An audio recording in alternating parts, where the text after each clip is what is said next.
Նա այն գործիչն է, որ Մշոտ դաշտում եւ Հայրենի Ղզլաղաջ գյուղում առաջինը հիմք դրեց մի կարևոր կուլտուրայի մշակության գործի։ Խոսքը ծխախոտի մշակության մասին է, որը եզակի կուլտուրաներից էր, որ այն ժամանակ շահույթ էր ապահովում գյուղացիների համար։ Այսինքն Արդեն որը անտարբեր չէր գյուղացուն հուզող տարբեր խնդիրների նկատմամբ, անգամ գյուղատնտեսություն կազմակերպելու հարցերում անտարբեր մարդ չէ։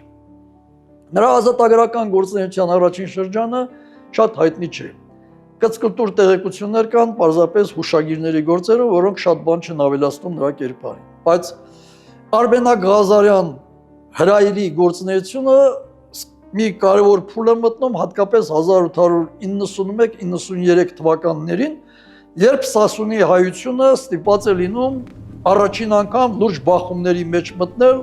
թուրքական իշխանությունների հետ, նորաստեղծ Համիդիը քրդական զորագնդերի հետ իրենց իրավունքները եւ պահպանած ազատությունները պահելու համար։